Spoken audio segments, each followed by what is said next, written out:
Okay.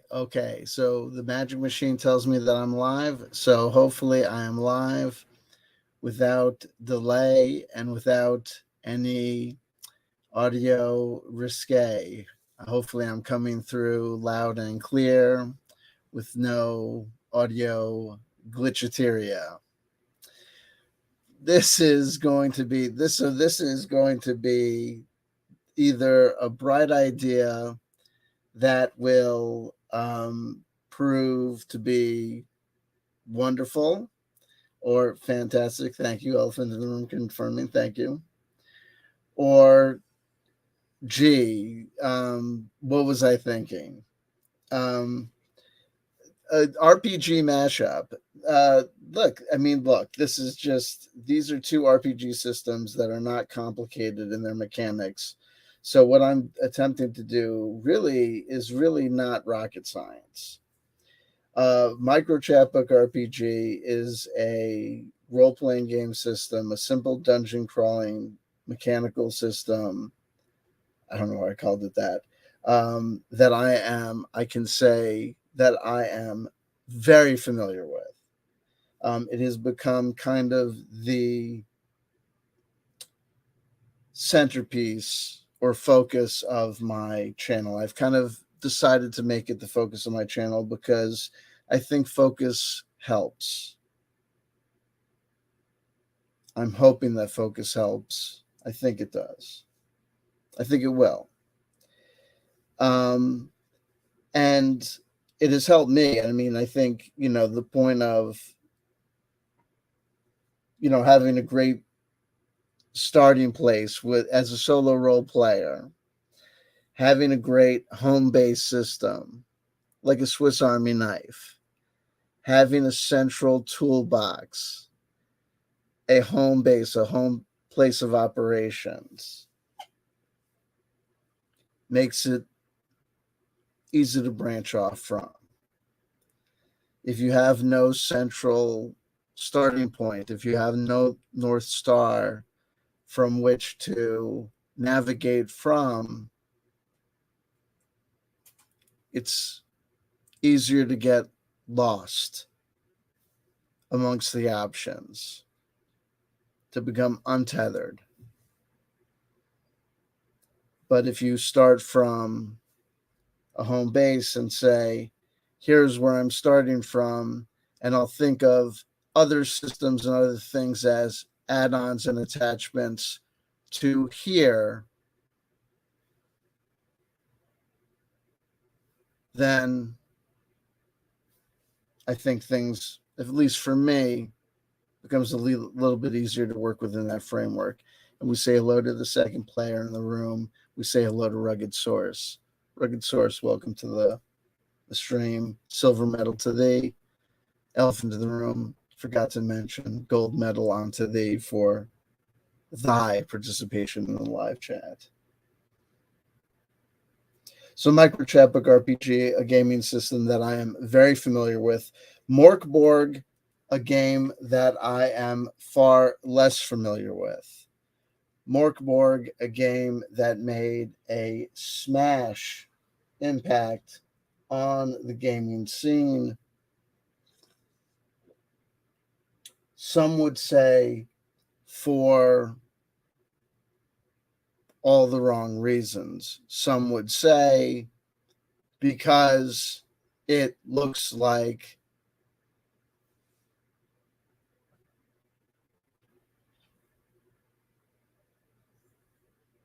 the 1993 black metal revolution, coming in your pants, coming in your face, punch you in the face, punch you in the pants. Ronnie James Dio, Ronnie James Dio. Come on. That girl at the Ren Fair, look at those boobs. Hey now. Let's get high. Let's get high and have some fun. Come on now. It looks like a heavy metal masterpiece coming at you live, baby. It looks like, hey, come now, you're a rock star. Southern Lord, come on now. Earth. Let's get together. You know what I mean? Stephen O'Malley being like, you know what I mean? I can't sue him, but geez. His girlfriend rubbing his shoulders in France, going, doesn't it mean a lot to you that you're the friggin', you know, Rat Fink of this generation? He's going, yeah. I've met Stephen O'Malley. I've met him, actually. Fantastic individual. And like all individuals of that caliber, they don't sound at all like you would think they sound. They sound like, hi, I'm Stephen O'Malley. They sound like normal people. They sound like human beings, and they hold their cups of water like this. And he's a fine gentleman. I'm not going to act like I know Stephen O'Malley. I met him. I was introduced. I was lucky enough to be introduced. I actually think I met him twice. I'm not going to toot my own horn. It's not a horn to toot. I was literally like, hello, then this is blah, blah, blah, blah, and I'm here with please meet Mr. O'Malley. I'm a huge fan of it. Don't call me Mr.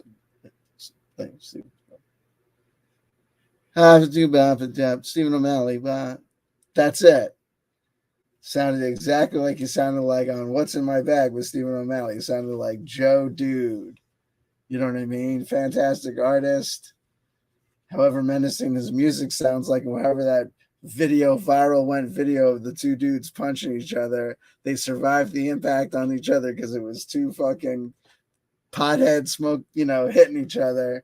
Low impact aerobics on that stage. Walked away from that friggin' punch. You know what I mean? If they fell over, it's because somebody tripped on a wire, right? It was not that Danzig, you know what I mean? High impact, FLA Light Night Stage. So anyway, so this is a book that I, when I became aware of it, quickly became put on my to-do list to get. We say hello also to Juicy J. Juicy J grabbing that bronze medal. We welcome Juicy J. Juicy J, welcome to the proceedings. Welcome to the proceedings, Juicy J. Okay. So, and I would look at it, and I would think it was beautiful, and it's very, very rules light.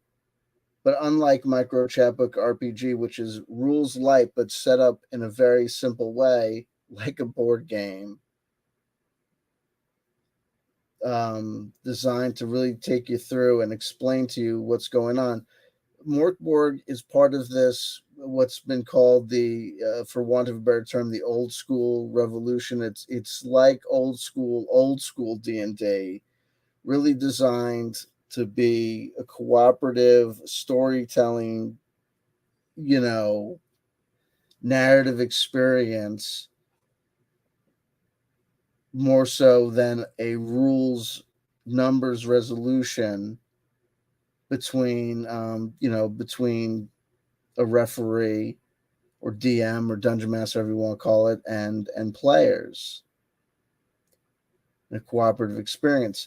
So I looked at the game, and I would look at the rules, and I would look at them, but there's not much there to look at.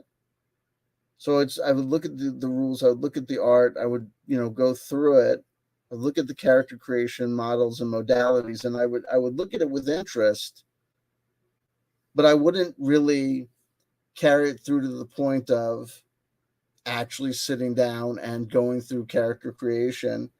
I downloaded a inexpensive rule set for solo play called I think it's called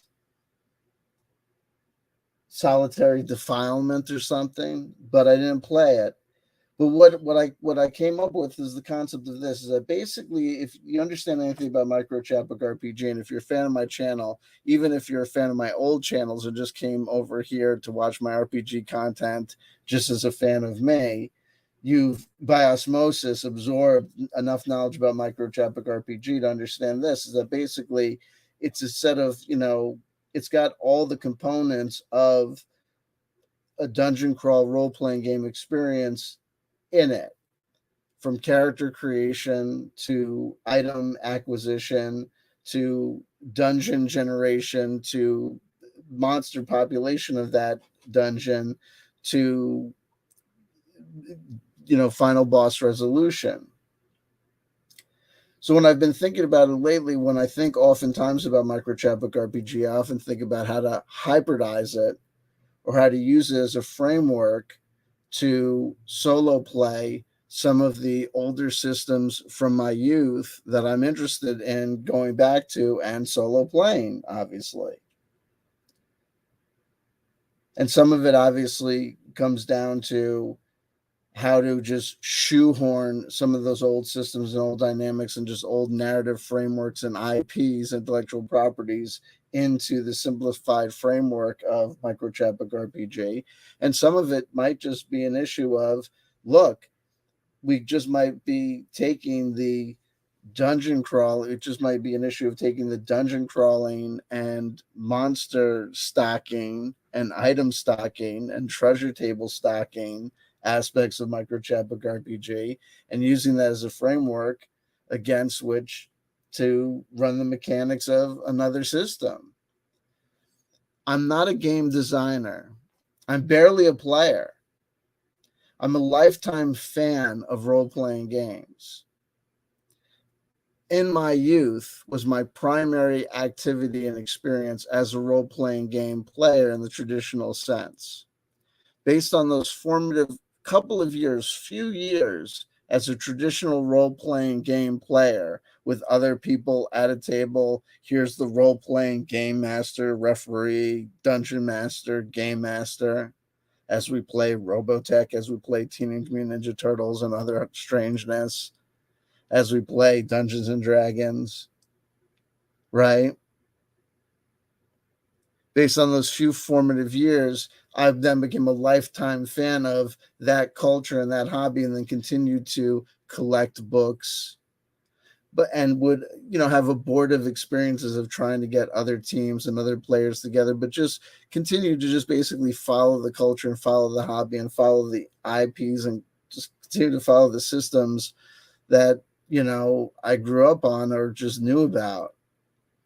So then when I later on discovered that people were doing solo role-playing games and stuff, it rekindled an interest in stuff. And then when I abandoned another YouTube channel, I decided to go back into exploring YouTube role-playing game culture, here anyway. That synopsis is just to give a brief bit, culture, or context here, where it felt appropriate for some reason. Okay. Back to, so MICRO-BORG I'm not that familiar with, and I still have an issue with armor and how armor works. I've gotten so far as to create one character and run through a couple of instances of battle with an enemy just to see how battle, I think, works. Because I believe that if a person understands how the mechanics of combat work between a player and a monster, then essentially they have accomplished 90% of what is required to do any game within the confines of micro-chapbook RPG. If you understand the mechanics of how an enemy or a monster fights your guy, your player, well then, at the simplest, you just can use the dungeon generation mechanic to have infinite dungeons with any amount of selection of 6 enemies from your system of choice. Anyway, so that's it theoretically. And again, I've got to be totally honest with you. This idea germinated today. And it was today in my lunch hour that my primary fundamental real experiences with MICRO-BORG kind of happened. I've had MICRO-BORG in my collection for a couple of months. I've probably read it from stem to stern. It's not a big book. It's probably, how many pages we got here? And it's illustration heavy, like most things of which it cannot be complained about. I think it's a beautiful book, a beautiful tome, if you will. It's a black metal masterpiece. 3 to, oh geez, I don't know. It's X number of pages.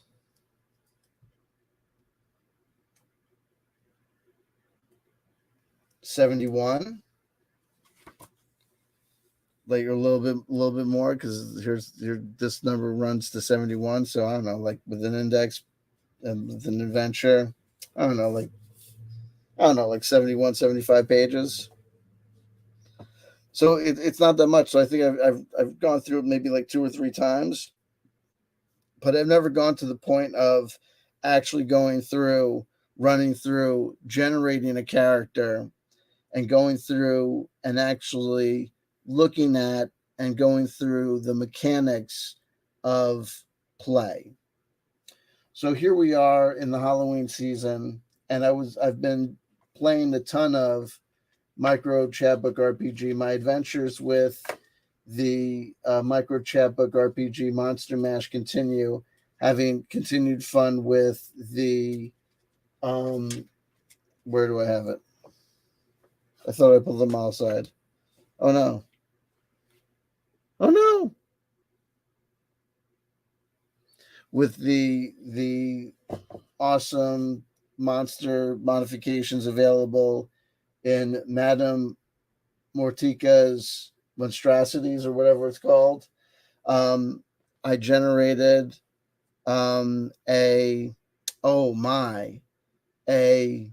a Spectre, which is an invisible character, but I generated a snow leopard catling dreamweaver. So we have essentially an invisible assassin, basically charisma-based magic wielder, a fantastic hybrid character. It's insane. But then the plans to debut that character build got waylaid by this brainstorm to try and do this MICRO-BORG project. And we also say hello to Jonaside.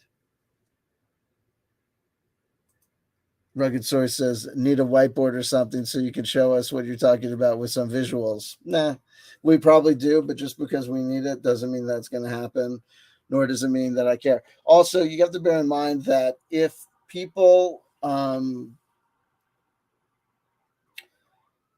have various levels of familiarity with the topic, and I appreciate people coming to watch my content to support me. But it doesn't make any sense to have people support me if people supporting me makes my life more complicated. In this sense, if people coming and watching me to help means that people are hanging out who don't know and understand the topic, and then need like to slow down because they don't, you know what I mean? Like need hit points explained, or like yada, yada, whatever. So it is what it is. So Brando, we say hello to Brando as well. It is what it is. No big deal. But and also it's like people aren't going to get a whiteboard, but it is what it is. The same rules apply, even though like I'm technically dealing with a more complicated subject than I was dealing with before. I'm not going to make it any more easy to understand what I'm explaining or talking about. I just don't care. It still remains the case that I am comfortable having it be my job to get the conversation started. Like it might very well be the case that someone better than me watches this video and says, well, this video sucks. But I get what he's trying to say. What he's trying to say is, hey guys, let's do a mashup of MICRO-BORG RPG and MICRO-BORG. And how we'll do it is this. Da da da da da da. And then they'll explain it. Quick, easy, lemon squeezy. And they'll probably be very competent and they'll understand what they're doing. And accordingly, their video will be successful. And I'll be like, I did it first. Wow, that was my idea. And people will be like, yeah, but your video sucked. It was meandering. And like, what do you expect? And blah, blah. And then should you, and by the way, you know, it's not a big deal. And like 10 other people already suggested on forums. And I'll be like, fuck you, your mother. You know what I mean? I'll be a dick about it. It won't matter. Because because like 5 people play this game. It doesn't even matter. It doesn't even matter. The kids won't care in 3 years anyway. And the Earth will be dead as a cue ball anyway in like 2. So it doesn't even matter. Anyway, here we go. Where am I? So for the second time today, I will generate a MICRO-BORG character.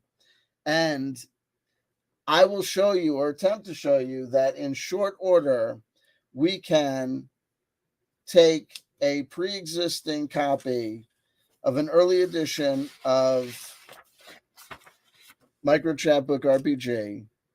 We can just slice and dice it. We'll just scribe it up.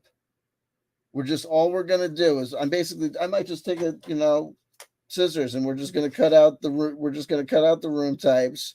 I might just go into the MICRO-BORG book. There's a pre-existing scenario in there. I think I might just take out some words from the pre-existing scenario, just change, just write out the room types and just put out, sarcophagus or whatever, or burial chamber, whatever, just show you how quick and easy it is. And then just when we get to the monsters, just go to the monsters there's at least 12 monsters they're provided in the basic MICRO-BORG book.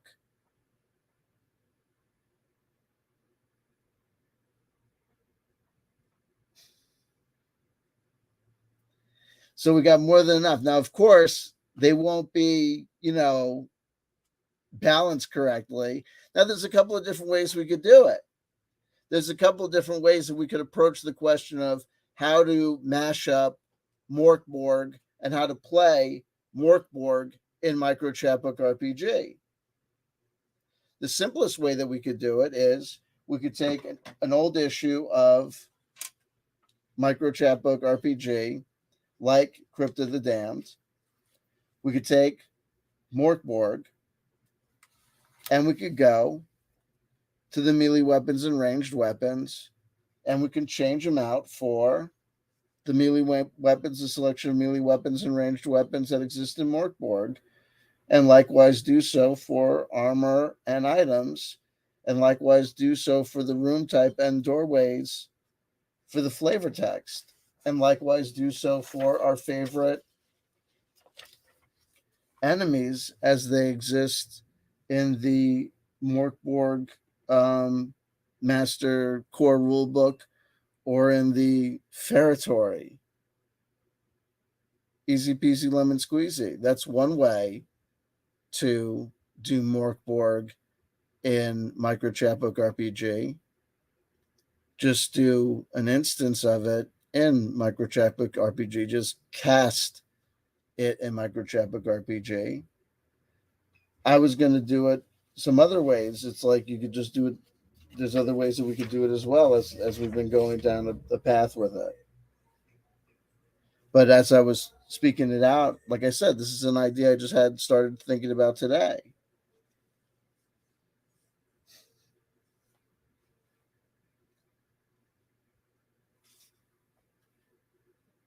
There's other ways you could do it, because if you look at the way, but we're going to get into it now when I start generating the character, because if we start looking at the way the characters are generated in MICRO-BORG, we're going to see that there's different ways that we can visualize how we can play.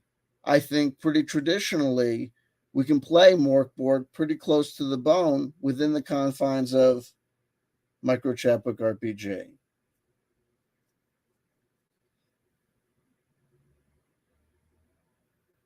especially if just even if look. I mean, you could do it rough, and if you took some time to figure out how you want to balance the enemies and figuring out how to figure out which one would be a good boss versus which ones would be good balanced minions, you'd be doing really good. This is day one. Let's start off by just creating a character in MICRO-BORG. And like I said, until this day, I had never played MICRO-BORG once. And after today, what have I done so far? I've generated one character using the random character generation rules. And I've done a couple of rounds of combat against one type of enemy, the friggin' flaming skeleton. I died each and every time. So what do I anticipate happening around midnight this time? I anticipate dying.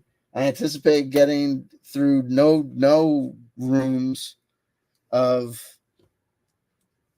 MICRO-Chapter RPG.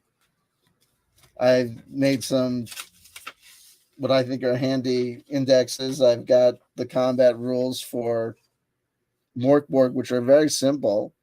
Here's initiative. We start off combat by rolling for initiative a d6. On a roll of 1 to 3, the enemies begin. On a roll of 4 to 6, the player characters begin.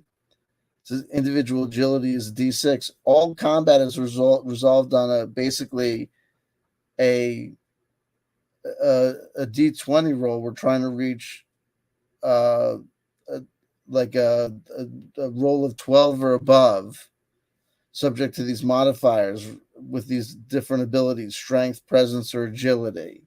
Strength being what we're going to use for melee combat. Presence we're using for our ranged combat, as it's noted here. And when we're going to actually roll for the enemies, so it's perfect for solo play because we actually roll for the enemies.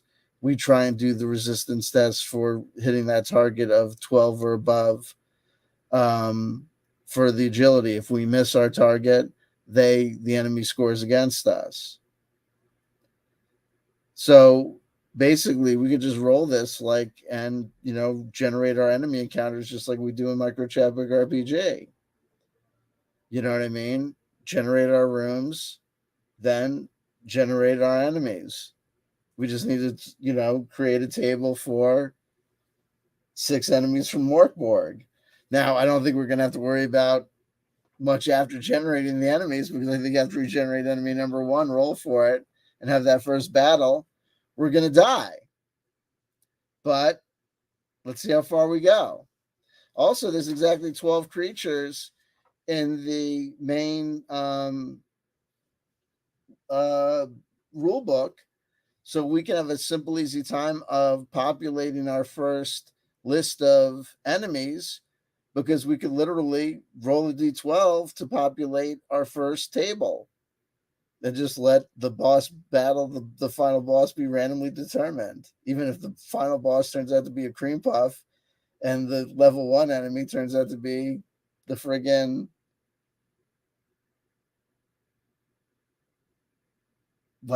troll or whatever, the worst thing ever. I forget which one is the worst thing ever. The troll looked pretty bad. Whatever.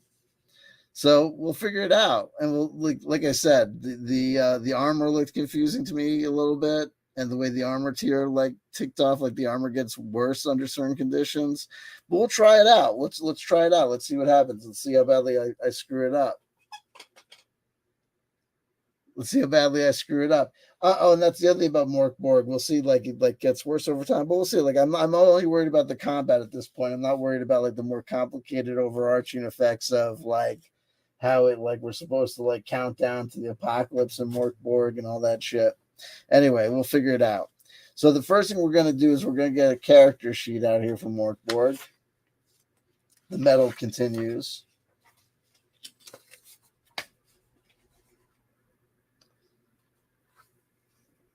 Got a handy dandy thing. Okay. We'll start. I think we can put our MICRO-Chapter RPG resources to the side for the moment. I don't think we're going to need them right now. I think we're going to be able to put them to the side for the moment. Put these to the side. I don't think we need. There we go. Let's get some stuffy here. Hold on one second.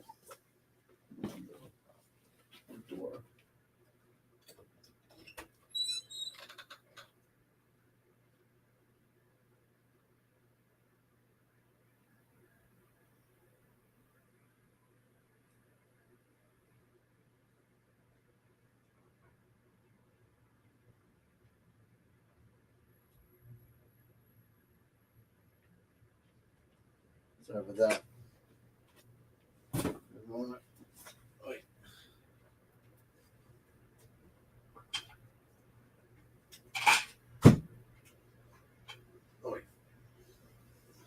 Old man me, old man me. It takes me a long time to move around. It does. It really does. More and more each day. Okay, so we're going to generate this character, and it's going to take us so much longer to generate the character than it does to kill them. It's going to be sadness. Okay, so one thing that's famous about MICRO-BORG is its crazy, wacky structure. Oh my, it doesn't even start to generate a character until page 19. Those crazy people, they don't pay attention to rules. They don't care about rules. Okay, here we go. We start off essentially on page 19, creating a player character. Create a player character. Number 1, randomize your starting equipment on this page. Number 2, randomize weapons and armor. Number 3, roll your abilities. Number 4, roll your hit points. Number 5, name your character if you wish.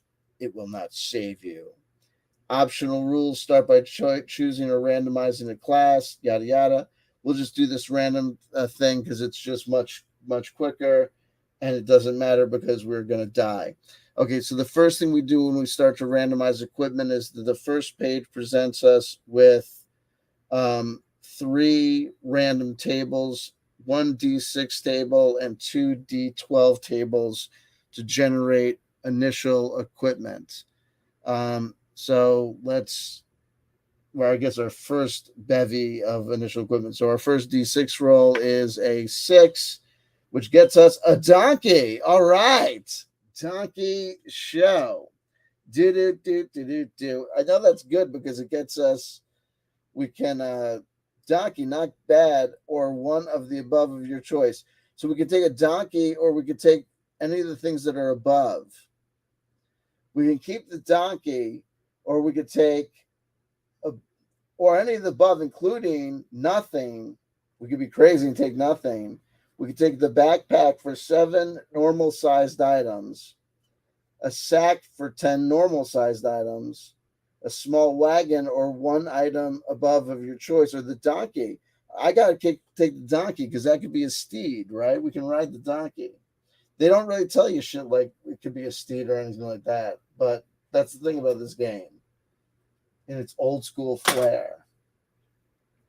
Donkey.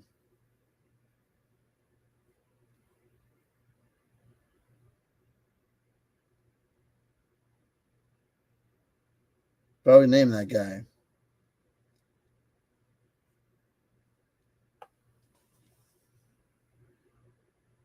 You guys want to name the donkey?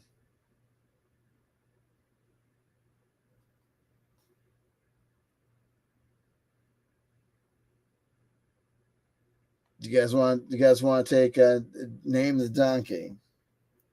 I'll only allow the naming of the donkey if there's more than 1 participant. I see that Brando is going crazy, going ham in the live chat. I have no problem with Brando going ham in the live chat, but I'll only do things with audience participation, like as far as naming things, if there's like more than Blueberry. There you go.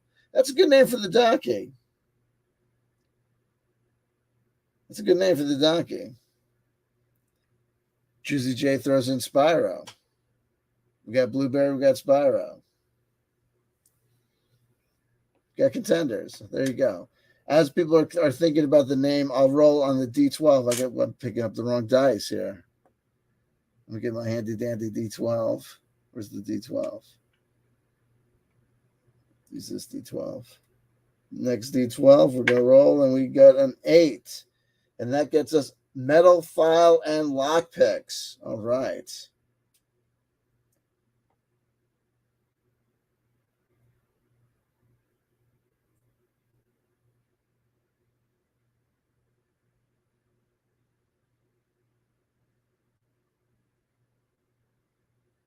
Okay.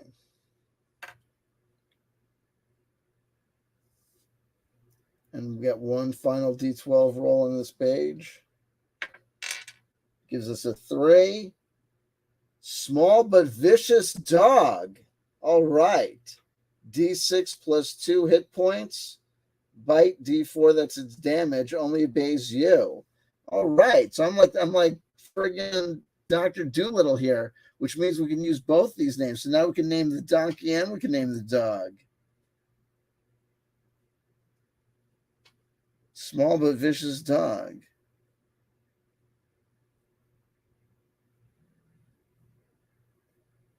There you go. D6 plus 2 hit points. So I need to roll for its hit points. 3. So it's got 5 hit points.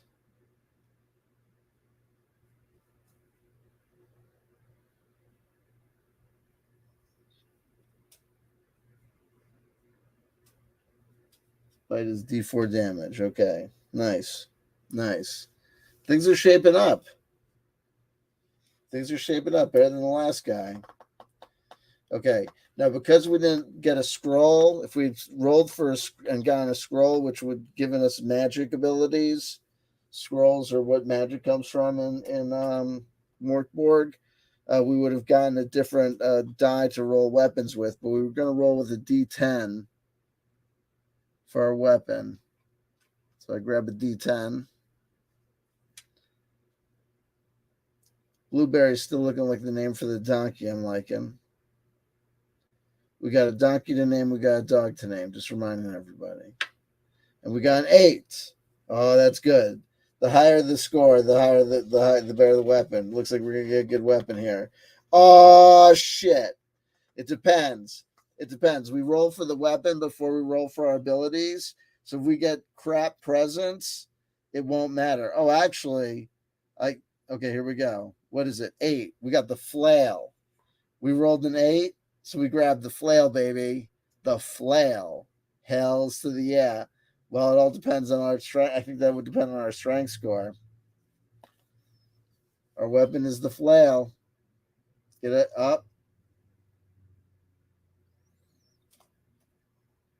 D8 damage. Not bad.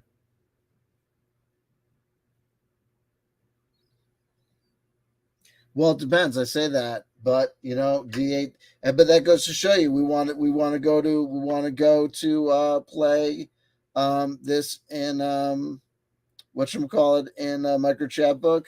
So far, we're dealing with numbers. We don't see any numbers that we can't do in MICRO-CHAPBOOK. Okay, so far we rolled for our equipment, starting equipment, where we got a donkey and a dog and a metal file and some lock picks. Looking good. Now we got to roll for armor. We can roll with a D4 again. If we had scored a scroll, we'd be rolling with a D2, but we're rolling with the old Pyramid of Power, the D4.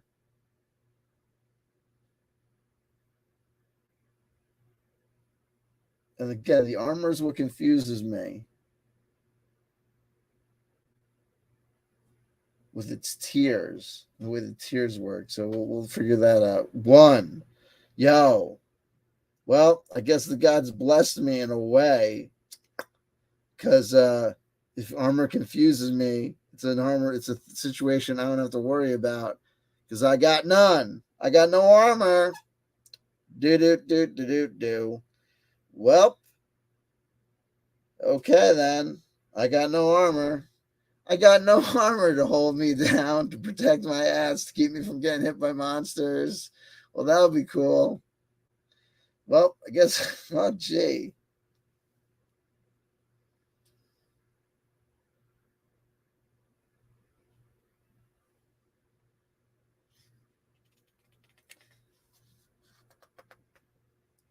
let's go over the abilities in MICRO-BORG. Are we supposed to name this dude? A person? We didn't roll. We didn't, okay, so that gets all our. That's the equipment. That's our abilities. That's our equipment. Next thing we're gonna do is roll abilities. We can name this person. How about Dapper Dan, the about to die man? I like that. How do I spell Dapper? What's the proper spelling of Dapper? I'll be looking like a fool up here.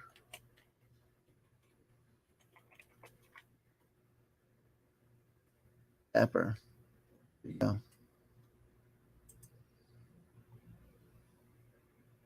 Hey, there you go. Hey, Spooky, what's going on? What's going on? Number 4. I think you're number 4 in the live chat. Oh, wait, hold on. Brando. I think Brando might be number 4 in the live chat.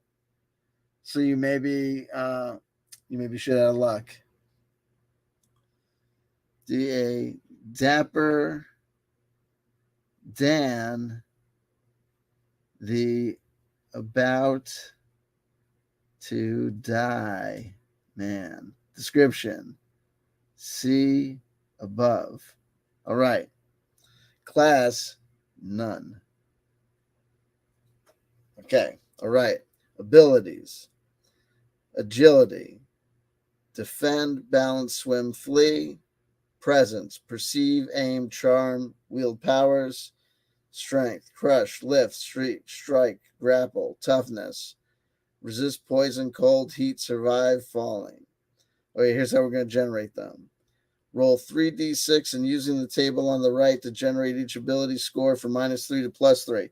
Oh, yeah, so here's what's great. So we're going to roll 3d6. Now, when you roll 3d6, you realize you're going to generate a score from 3 to 18. Now, a lot of systems use 3d6. Now, if you look at 3d6 and its range of scores between 3 to 18, and you look at Micro Chapbook RPG with its scaling of scores and stats that can only go from 1 to 5, you realize it's basically the same range. Now, obviously, we cut off the 6. So you see how things can line up. So if you look at how basically everything in MICRO-BORG is all skills are going to reduce to a modifier range of 0 to -3 or 0 to +3. So basically you see how everything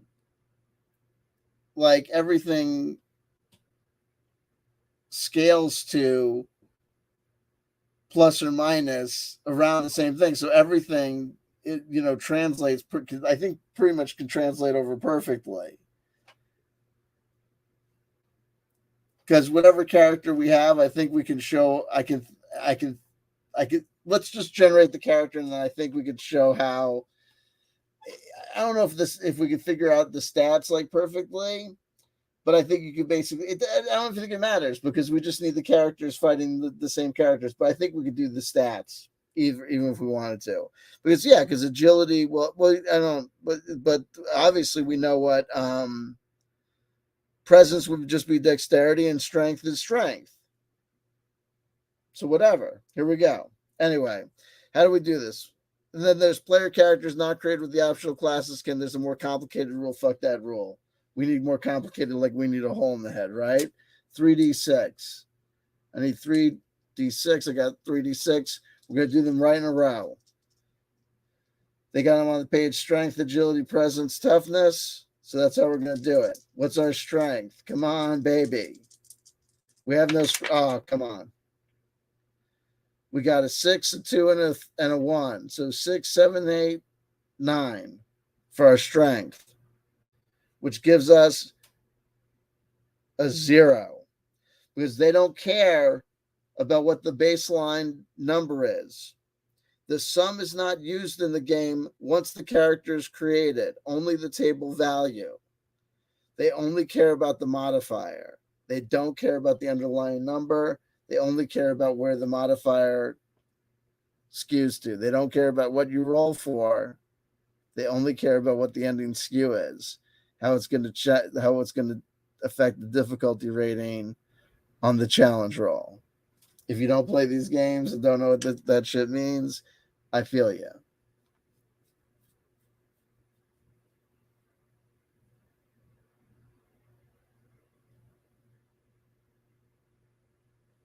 Spooky says Blueberry Wolf Bridge should be the villain and the name of the area just to be confusing. I hear you. Confusing always helps. Okay, here we go. And again, I might not be the best person to describe any of this shit because I do not have the best technical command of these terms. We are now rolling for agility. Come on, big numbers. We got a 5, a 6, and a 2. So we've got, 11, right? 11, 12, 13, right? God damn it. Because if it was a 6 and a 6, it would be 12. So it's a 6 and a 5, it's 11. 12, 13, right? For the love of Jesus, please tell me I'm right. And that gives us +1. Okay, so we're an agile person. Looks like we've got some agility going on. +1. Oh, crap. Why did I agree to do math? If you guys get nobody is allowed to fuck with me on the math. If anyone makes a joke like you got that math wrong and I didn't get the math wrong, I will ban you in every fucking channel that I have for now until the end of time, and I will hunt you like on the internet. Like I will like it'll be like not even funny. It'll be a massacre. Like don't fuck with me. Next, presents. That's not a threat. I'm teasing you. I'm joking. No one's good. Everyone's fine. 5, 6, 7, 8, 9, 10, 11. I do it slowly. We get nothing. 0. Toughness. Resist poison, cold, heat. Survive falling. In the ratings. 6 plus 8. Now I've psyched myself out. Now I've psyched myself out. Now I'm freezing. Now I'm freezing up. I just had a mental block.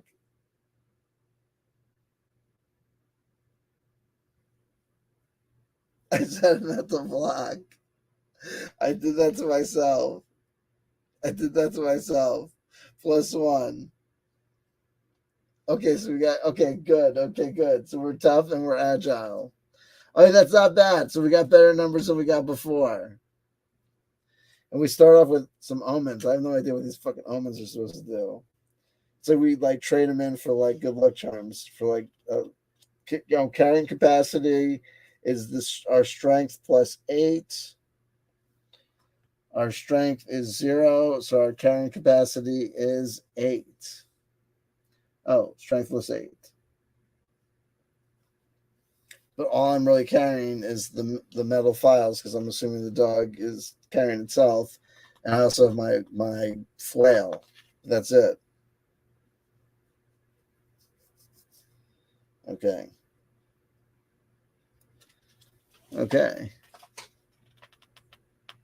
Thank you. So here's how the fighting's. Oh, and then we calculate the hit points. The hit points start off with our toughness, which is +1, which is 1 plus D8. Okay, so let's roll a D8, which is this bad boy, this double pyramid bad boy, and we're going to get to add our toughness, which is a 1. So you see, this is not very forgiving. Yes, thank God we got an 8. Woohoo! So we've got 9 hit points. We're looking good, baby. We're looking good. Actually, we're kind of studly. That's not going to last when we start fucking fighting things. Okay, now here's what we need to review. Okay, now so let's review the battle rules so you guys can watch how much I suck. I have no armor. I have a flail. I'm about to die and or go to jail. Watch this. Here's how the fighting works. Initiative starts when we roll a d6. On a 1 to 3, the enemies go first. On a 4 to 6, the PCs go first. Okay, that's the player characters. Normally, it would be like in a group of players. It would just want to be just one person. And normally, this game is supposed to be played with a GM, like a dungeon master. This is not supposed to be played solo. This is not designed to be screwed around with the way that I'm doing it. And now, this goes agility is plus d6 for individual initiative or to determine who goes first within the group. Okay, agility plus d6 for individual initiative. I don't know. Initiative roll d6. I don't know why you're doing initiative. What? I don't know. Okay, whatever. Players roll for both their attacks and defenses. Creatures and enemies don't roll dice in combat. So that's because this defense, the test agility, the defense, the difficulty rating of 12. That's the test to see if the bad guys hit you. So you roll for the enemies. If you fail your agility test, the bad guys hit you for their damage. And I guess if you were playing with the dungeon master would determine or tell you what the enemies were doing and how they attacked you, even though you would roll the dice. We could make a rule to determine how they attack you if they've got a choice of attack, or we could just simplify it by giving them just one choice of methodology of attack, which I think is probably how we would do it. If you fail, the enemy hits you. Enemies attack once per round unless noted otherwise. I think we're just going to fight one enemy at a time, though I don't know how it would work otherwise. That would suck, like how we would, because in MICRO-BORG RPG, you'd roll for the enemy, then you'd roll for the number of enemies. We would have to figure out we would have to do more thinking to figure out how we'd figure out the number of enemies. Like I said, this is the first day I'm thinking about this, so I'm not going to be too tough on myself. This is what happens if you go to 0 hit points. If you're broken, like you go to 0 hit points, you would roll a d4. And it gives you the different results. I don't think we need to go through everything. Here's what would happen on your d20 roll in combat of a critical failure or a critical success or a critical failure. A critical success, you could either do double damage, and bad things would happen to the bad guy's armor. Or if you did a critical failure, bad things could happen to your armor, like your armor could go down a tier. We don't need to worry about that, or a piece of your equipment could break. Then it explains what would happen if you rest.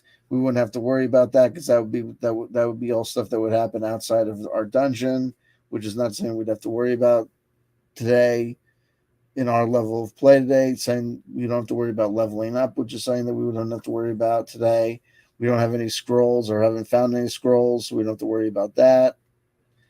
Though when we thought about it further and thought about deeper about how we would, we need to roll about how many omens we get, because we could use these omens to do things like deal maximum damage with one attack. That could come in handy, or re-roll a dice. We roll lower damage dealt to you by d6.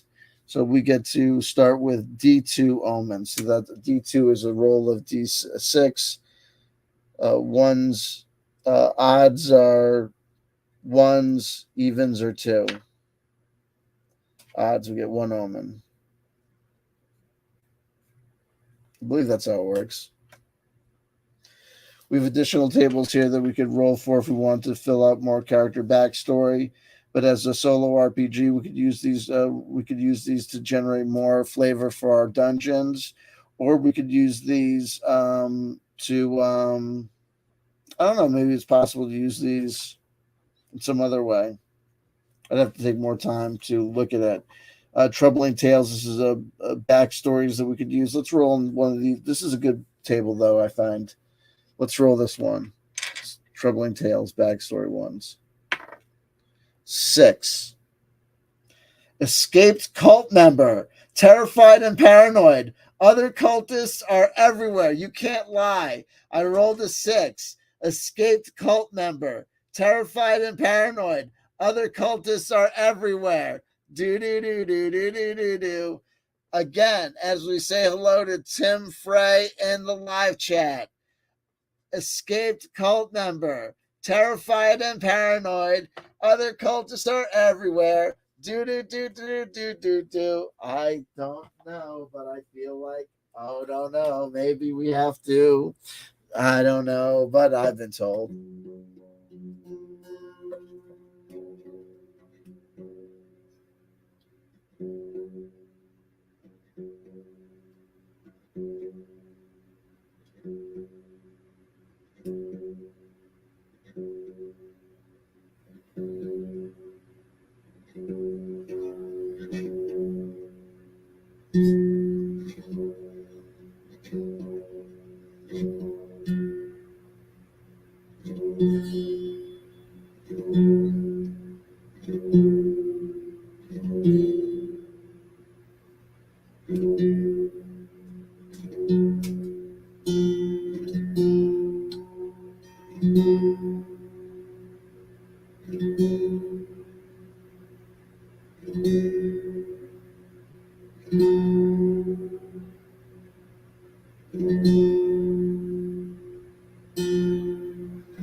That's my line. I gotta find my line.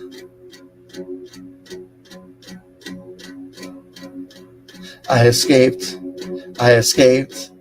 I'm an escaped cult member. I'm terrified. I'm paranoid. Other cultists are everywhere. I escaped. I'm an ex-cult member. I'm terrified. I'm paranoid. Other cultists are everywhere. I escaped. I'm an escaped cult member. I'm terrified. I'm paranoid. Other cultists are everywhere. Ha! Escaped. I escaped. I'm an escaped cult member. I'm terrified. I'm paranoid. Other cultists are everywhere. All together. I escaped. I'm escaped. Oh, I'm escaped cult member. I'm terrified. Oh, I'm paranoid. Other cultists are everywhere. Whoa, escaped. We're escaped. We're escaped cult members. We're terrified. What? We're paranoid. Other cultists are everywhere. Yeah. All right.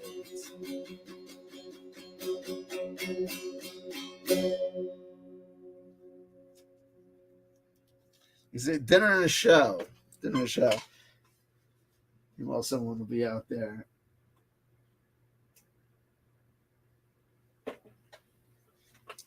Quite frankly, I gotta write it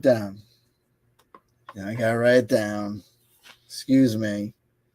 Description. How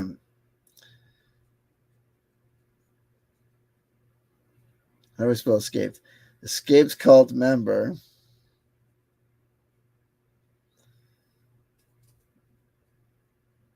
Terrified and paranoid.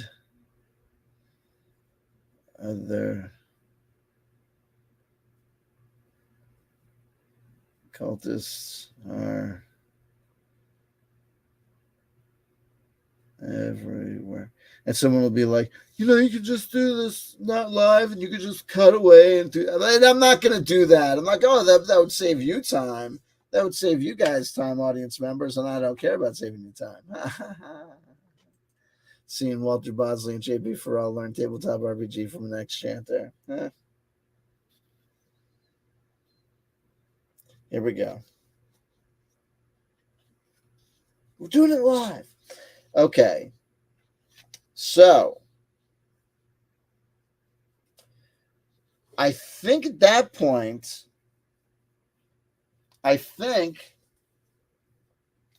we're ready to go on to stage 2, which is we've got our guy. And with strength of 0, agility of 1, and presence of 0, and toughness of 1, what I think that really means in like MICRO-BORG RPG terms is really like strength of 3,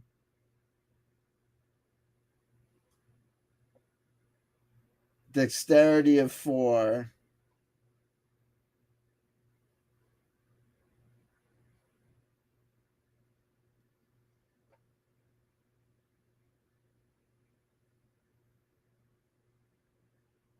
wits of 3,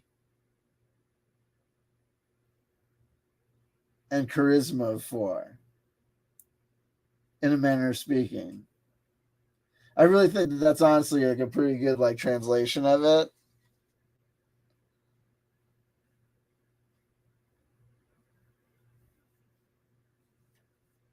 And if not, like I said, all we need to do right now is we're gonna take this old copy of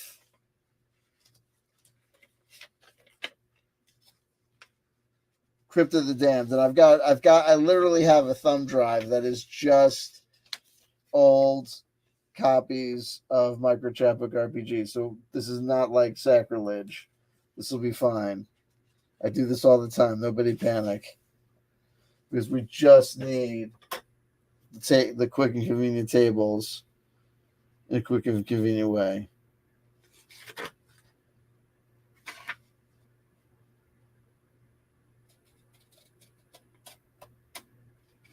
I really could have done this easier.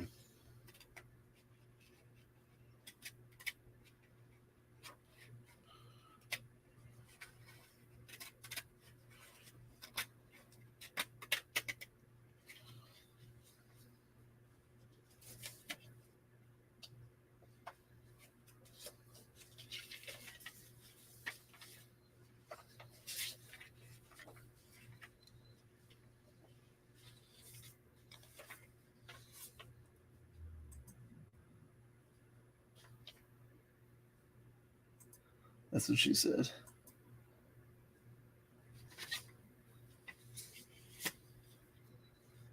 Bear with me. So all I'm doing right now is we're just going to pull off to this side the rules for MICRO-BORG RPG for generating the rooms.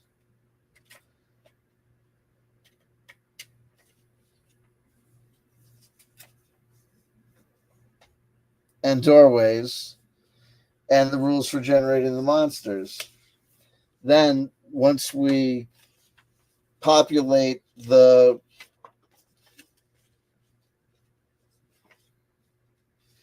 now it's we're not trying to what we're trying to do right now. I haven't like play tested this. This was an idea that germinated this afternoon, and within 30 40 minutes decided prior to making this a video, decided that this was going to be the video today, right? So this is like this is like theoretical practice and theoretical practice. So if it's not working out according to plan, but I think I think this is, look, this is not, like I said, this is not rocket science. These theories have been played out. This is solo role playing rules. This is doable. These are achievable goals. You know what I mean? We have a system for, bear with me. We have a system for randomly rolling encounters between heroes and enemies. And we have an individual, myself, who believes they have a capacity to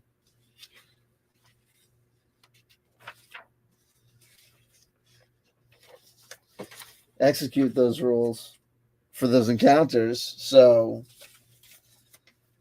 theoretically, we're going to be able to make this happen. I don't think we're going to be able to because I suck crap. No. So here's what we're going to do. So this is a standard. There's two ways we could do this. We're not going to worry about all we're going to do is we're going to worry about populating this list of 6 monsters from MICRO-BORG RPG with creatures from MICRO-BORG, so that when we roll on this table, we'll generate an encounter between our wayward traveler, Dapper Dan, the about to die man, and one of these creatures. And we're not going to assign them the health damage and weight and will damage and life force from MICRO-BORG RPG. We're just using this table as a rubric. We're just using this as a form. That's all we're doing. And to make things go fast, I'm not going to worry about renaming the names of the rooms or anything because we're already at an hour in. We're just going to make this go. But I think we're going to make this go. And like I said, I think we're just going to try and get to me having an encounter and fighting one of these guys after using the MICRO-BORG RPG rules to generate the dungeon scenarios. And you're going to see we're going to get to, essentially it'll be the beginnings, the start of MICRO-BORG, a mashup of micro RPG and MICRO-BORG, for want of a better term. Not that it'll be some sort of great progress or some great big thing. It'll just be a proof of concept that MICRO-BORG RPG rules can be hybridized and mashed up easily with other rule sets with wacky results. Well, let's see what happens. Let's see what we can do on day one. So let me roll on D12. So what I'm going to do is I'm going to roll the D12 6 times to transfer these names of these monsters to this monster list. Then when we roll the scenarios and I roll this monster, this list, I'll go to that space in the book from MICRO-BORG to look up that monster to get the fight going. If you get me, if you don't, you. Monster number 1 is number 10, the Wraith. See you later, Plague Rat. You've been replaced with Runyon and Pen, because we're that committed. I have no pen. I have no commitment. What's it meant to be, huh? No pen? Really? Ball point. I hate you.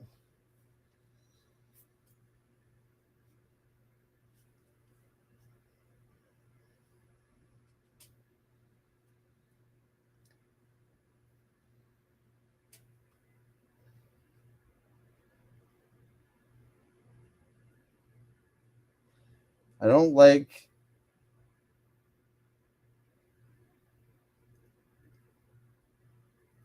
don't appreciate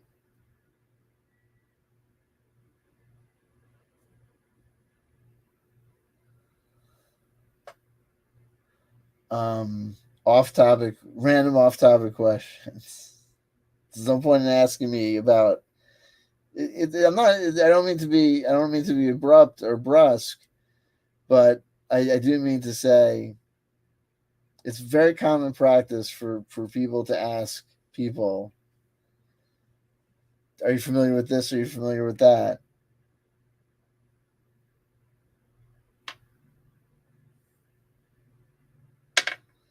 Nine.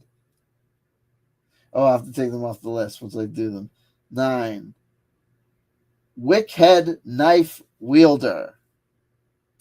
I wanted that guy. He looked good. I'll just call him Wickhead, so I don't have to be here all day. Here we go. 11. The Weavern. Oh, geez. I'm noticing things, a lot of W's. Wyvern. Okay, here we go. 1, the Berserk. All right. Breaking the trend. Berserk. Okay. Number 10. We already got you. We already got the Wraith. Number 12. The Zombie. Good old Zombie. All right. And number 6, taking the role of the boss, theoretically, if we get that far. Number 6, the Troll. Oh, Lord have mercy. I think they're bad. I think they're a bad guy. Okay, here we go. Okay. So what I'm going to do is I'm just going to roll a dungeon as per normal MICRO-BORG RPG standard operating procedure. Okay? We've got the from the game we just cut in twain. We've got our rules for the generating the rooms, the room type, the doorways, and all that jazz. And we have our monster list that we populated with guys from MICRO-BORG. And we've got our MICRO-BORG character, okay? And we've got our quick reference rules, okay? We've got everything good to go. I think I leave my donkey tethered to the outside world as I go into the dungeon. My guy, Dapper Dan, the about to die man. We don't worry about things like lanterns. There's no crying in baseball, and there doesn't seem to be any lanterns in MICRO-BORG RPG. But there's the small yappering dog that I have with me that I don't want to forget about. Okay? Now, it's traditional. We don't really generate monsters in the first room that we enter, because the first room that we enter is kind of like the introductory the rules of the game room. There's my pencil. So entrance room. Mark it as our entrance. Now this is an early episode of MICRO-BORG RPG, so it has us rolling just 1d6 for the room. Room type won't even matter, but this one is a sewer.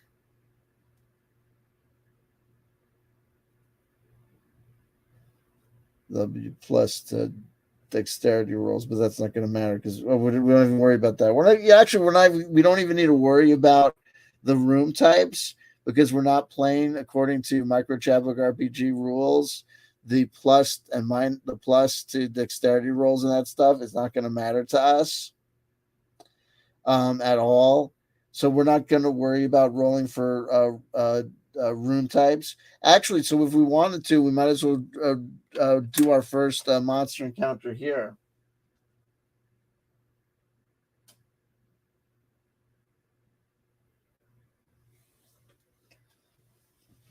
But that'll be interesting. So we'll note that when we want to think about moving forward, what we want to do is to figure out how to translate, how to figure out what that would be.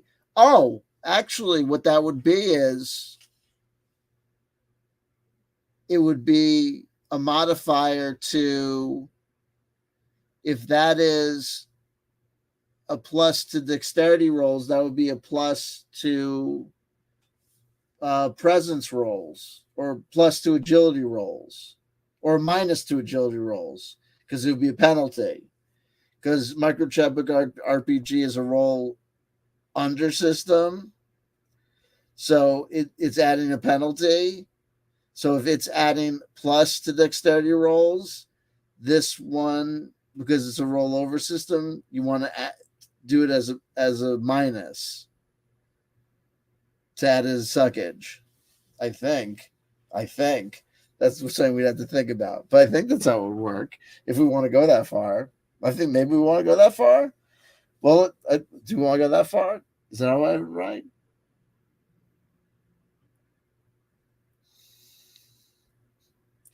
Let's see if I have that right. I don't know. I think so.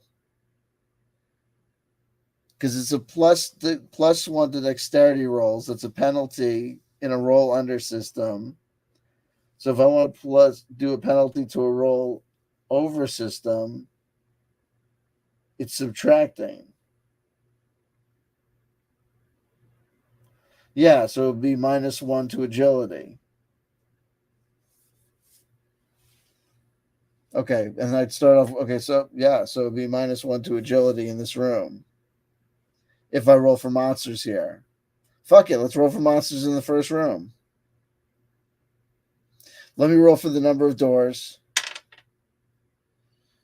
3 to 1.5, so it's 2 doors.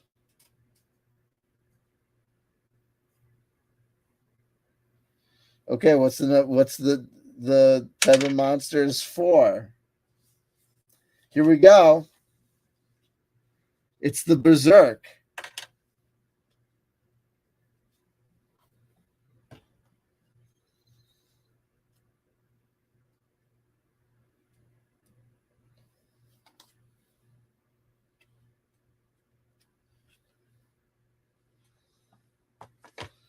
Where's this thing?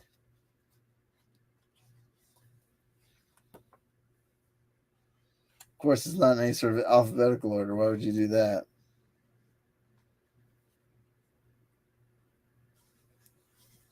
There's Seth. I think that's the first monster.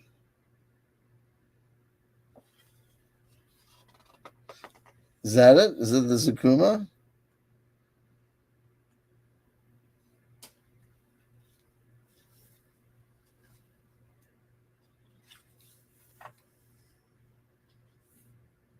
I guess that's it. Hit points is 13 compared to my 9. This will be great. Okay, wonderful. Oh, and it's got a morality roll. What's the morality roll? What was that thing again? Fuck. Hold on. I forgot the morality roll. Yada yada.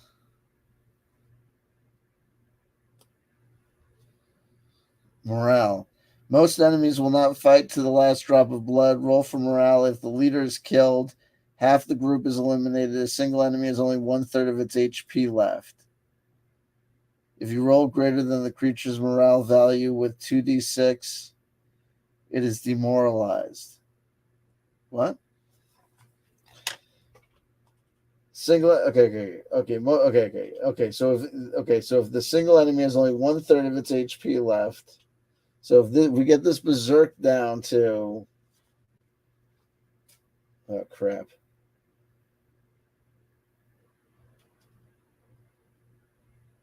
If its HP is 13, if we get it down to what? 3? What's 1/3? It's 1/3 of 12. Shit. Fuck me.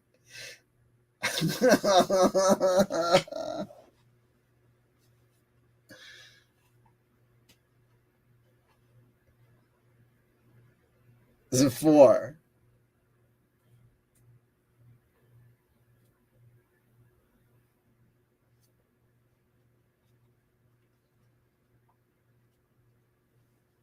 Damn it.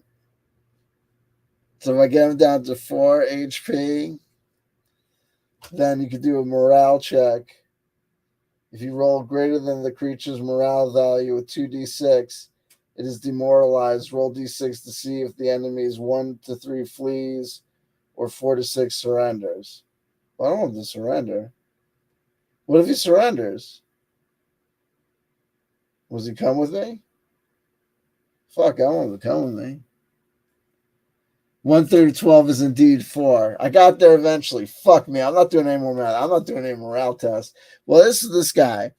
He's got. So what do we got to figure out what he wields? Because he wields on a D4 roll. He either wields a long flail, a heavy mace, a chained sword, a huge warhammer. Fuck it. Let's do this encounter, man. Let's do this. Let's figure this out. Let's take these notes. We're in this first room. I've got 9 hit points.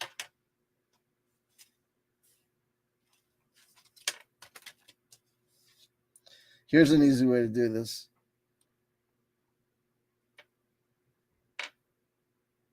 Oh no, because I want to keep things free because I'm gonna need those to think. This is like worth the investiture at the time because this is probably gonna be the last encounter of the night because he's gonna kill us. This guy's no joke. I've got 9 hit points. He's got 13 hit points. He's got D minus D2. He's got hardened skin of minus D2. So he's gonna not feel like 2 of our hits. He's not gonna feel potentially because he's got armor, skin, right? Technically, Jesus, great. Well, that's great. Okay, wonderful. And I got no armor. Wonderful. Let's see what he's got. Let's see what he's wielding. I roll a D4 to see what kind of weapon he's got.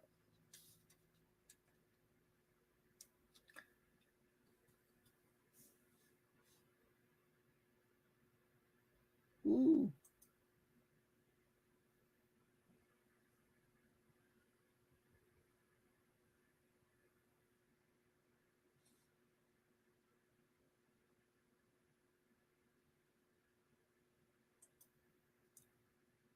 A room with 3 doors. Is that even possible? No, wait. Those are floors, maybe. Of course, a room with 3 doors is possible. You can put more than one door on a wall.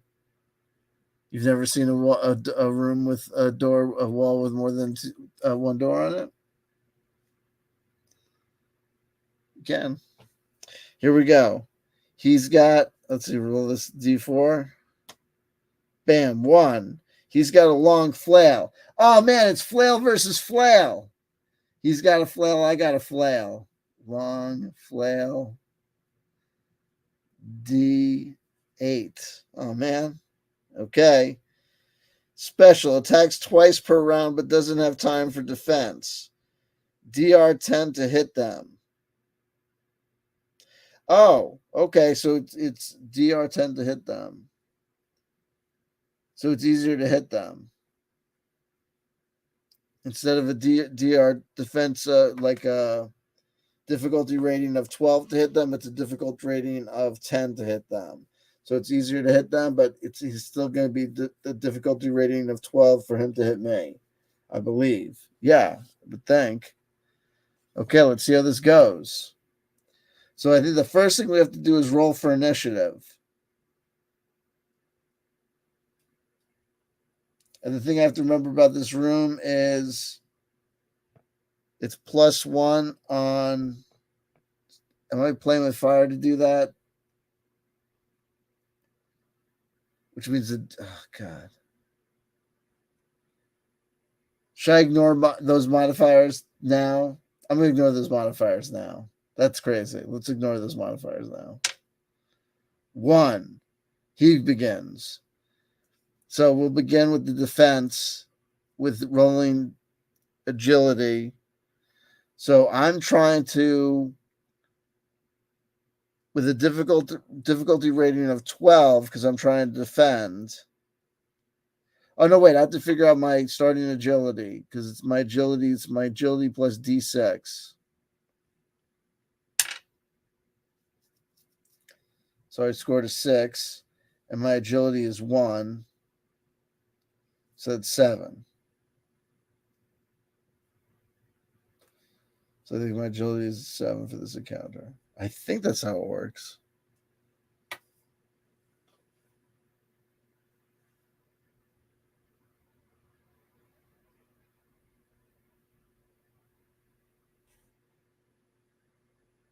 Or does that just determine who goes when? What? Because I think my agility is just that. I think it's just my agility +1. It would make no sense.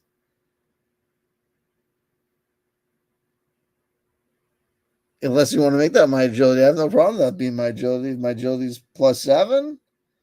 Because I'll be hitting my defense rating all day.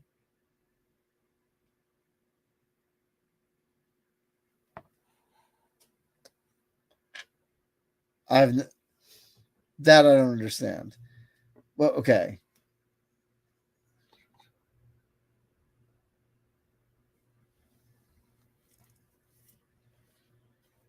Or maybe that's just to figure out your agility in the group. I don't know.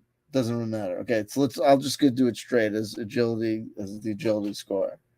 Okay. Where was I? Am I back at starting at the start of combat, which would be the strength? So I'm trying to hit him on the D12. Oh no, he's a D10 because he's easier to hit.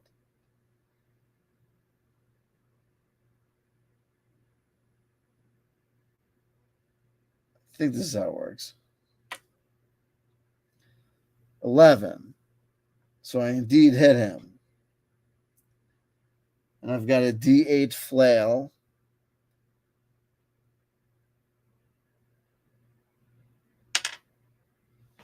So I do 5 points of damage, but he's got this hardened skin, which is minus D2. So I roll a D6. That's 1. So he takes away 1 point of damage.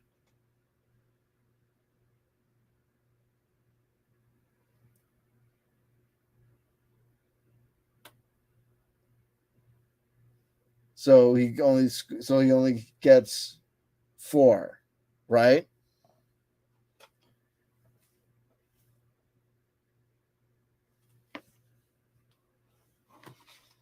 That's fine by me. Okay, so then he goes from 14 to 9. From 13 to 9.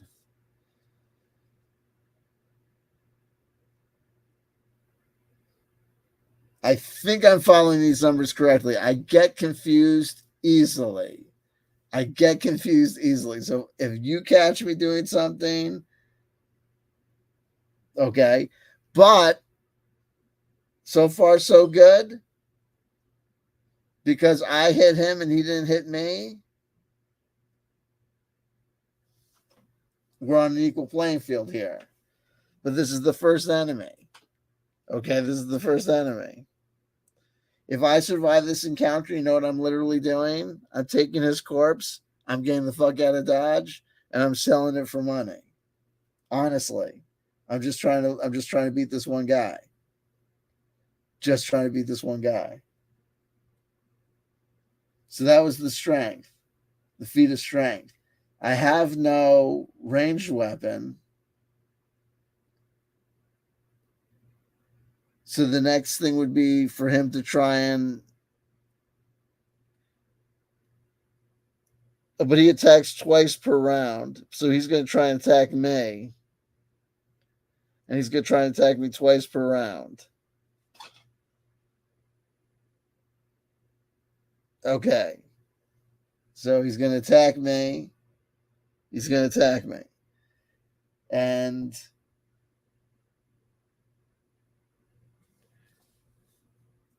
I defend with my agility, which is +1. Difficulty rating is 12. Oh, wait, what am I rolling with? I have to roll with a D20. What am I doing? 8. Crapola. I did not succeed.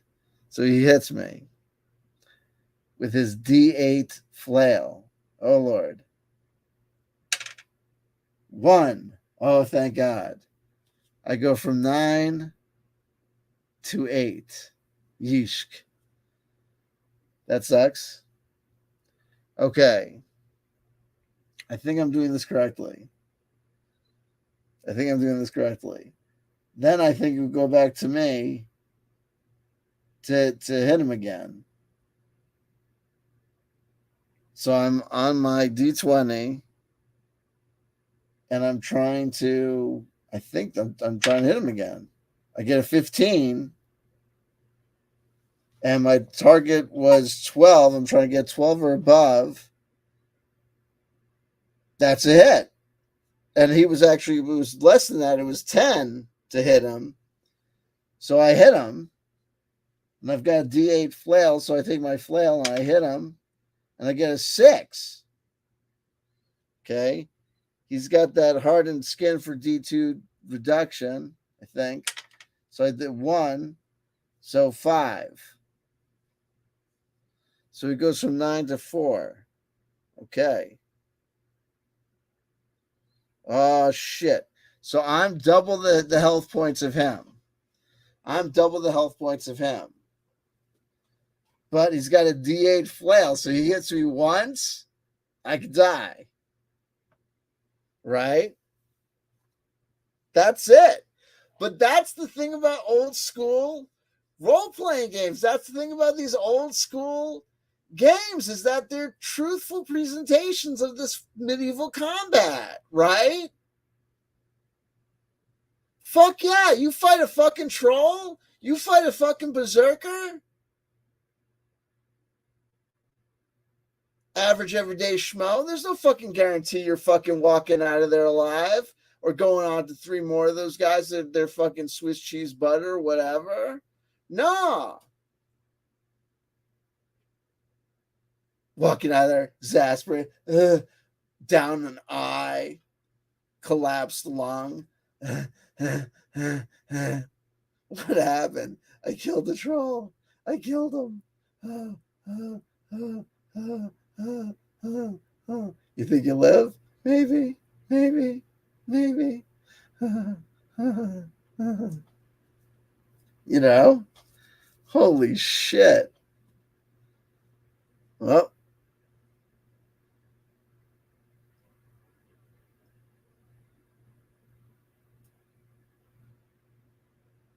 where are we? Is he hitting me again? What's going on?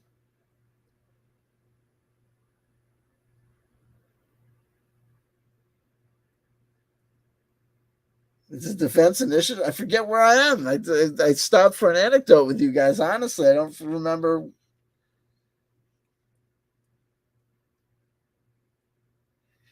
Tim, do you remember if it's his turn to try and hit me? I fucking might give it to him.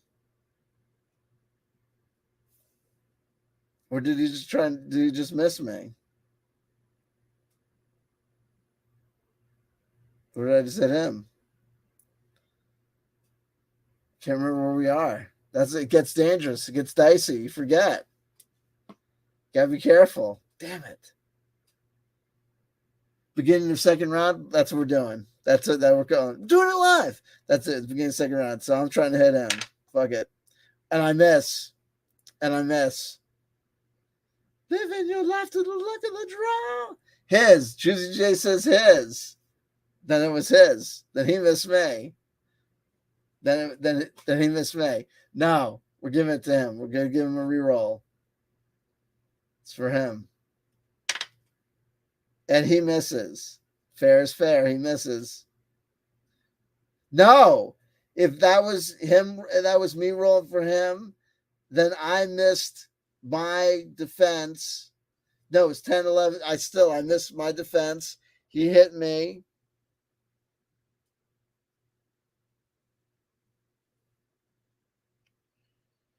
He hit me. Oh, shit. And I'm dead.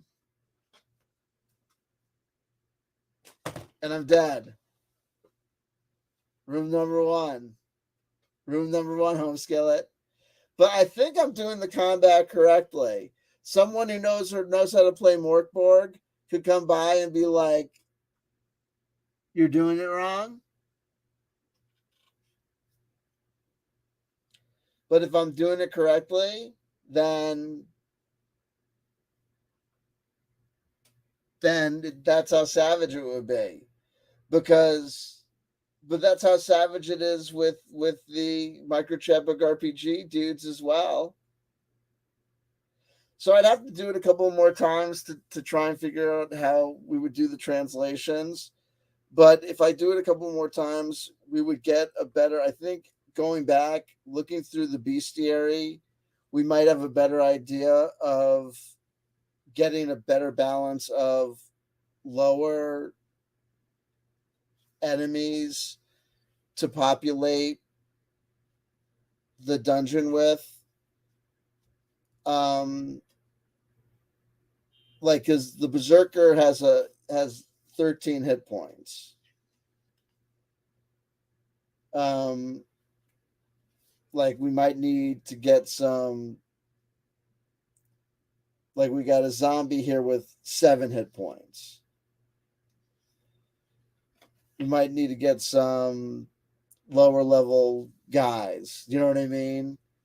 We might have to do some leveling here. You know what I mean? We might do some balancing. But it was a proof of concept. It was just an initial idea, some initial ideas. But just an initial idea for a stream. We'll see what happens. I think I need to watch some more MICRO-BORG streams to see what's going on. See if I've got the combat correct. I don't know if I've got the combat correct or if I'm screwing it up. People could come back and see if I'm doing it right, if I'm doing it wrong.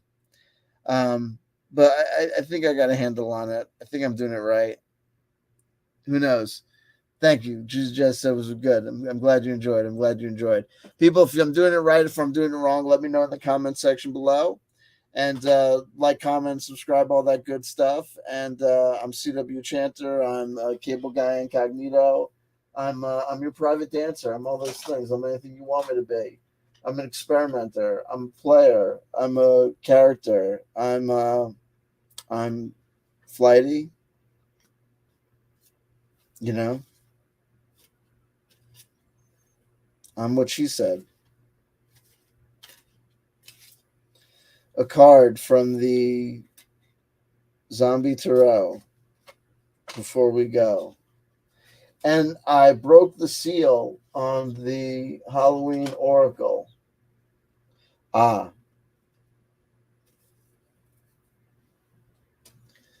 Page of Swords. The court cards can be a mystery, and especially in this deck, the court cards can be confusing and confounding, which may make it appropriate for this exploration. But yeah, actually, this kind of really works because the Page of Swords is explorer. The pages are always, especially the way that this deck handles them, it's very kind of traditional in the sense of depicting them as young men.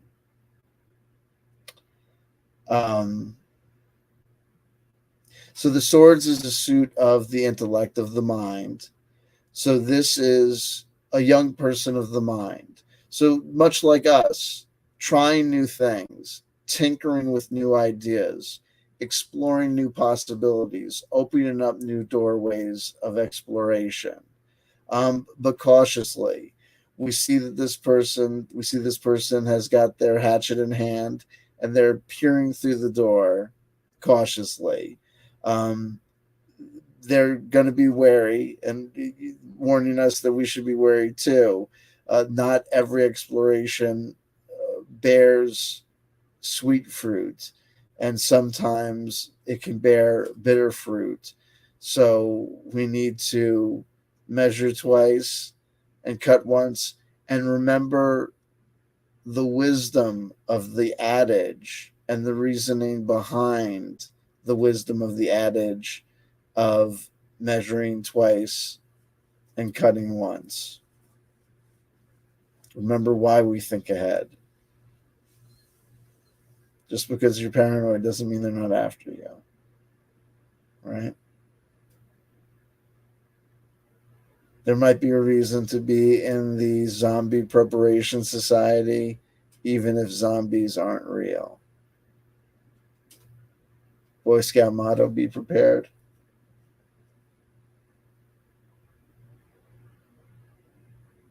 Just saying. Okay, so hopefully you got something out of it. Hopefully you get a lot out of that. If you got something out of it, think about subscribing. Box of metal, when though? Box of metal, when though? Let's take this opportunity to go over to the new, well, not new to the world, but new to my world. Where is she? Darling, come here. You're not my rear. It's around here somewhere. Here you are. Oh my God, we can do two things.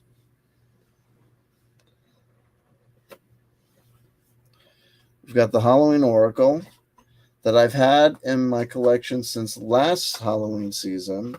It was on my to-do list last Halloween season to get it open. And even though is intended to be all year round, I could not bring myself to open it until it was the Halloween season. I did pull a card today, but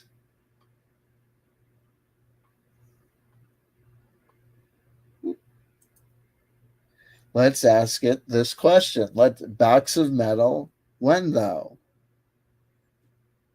Box of metal, when though?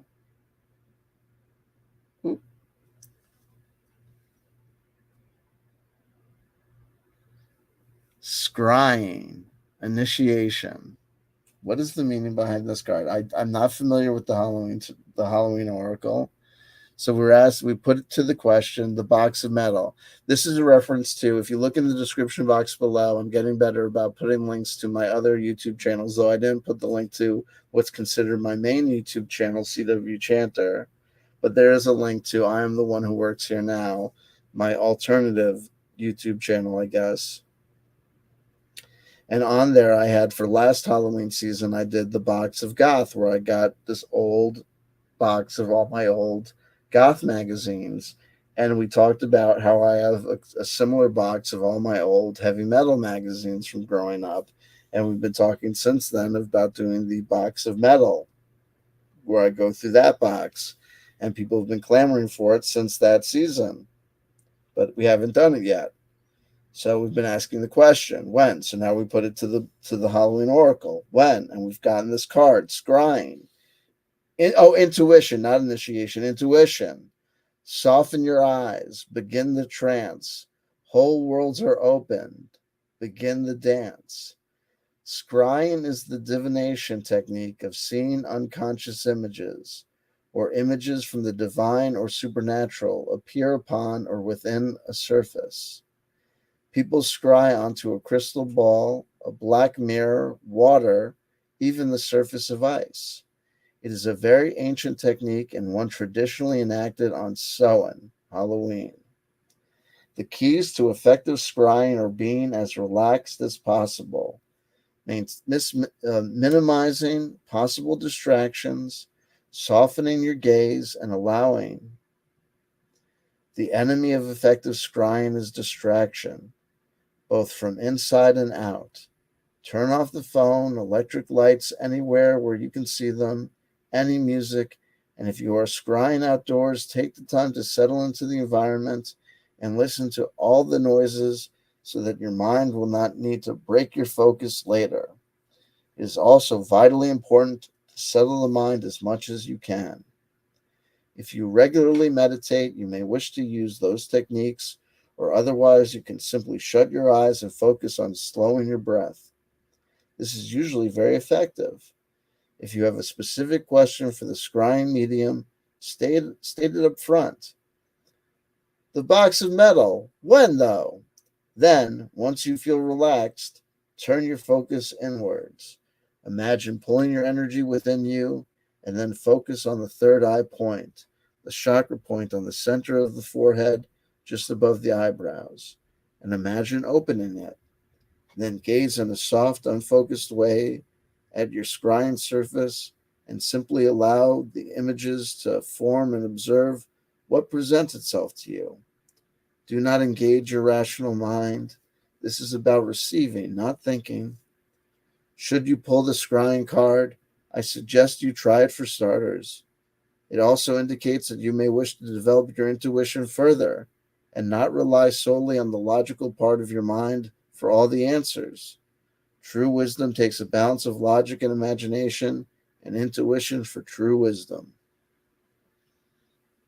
Make of that what you will, because you will. Okay? Until the next episode, where I will undoubtedly have more, hopefully more monster mashup mix-ups. Such wonderful characters are possible within the confines of the micro-chapbook RPG system, and what wonderful possibilities may exist with getting them to intermix with the MICRO-BORG paraphernalia that's out there.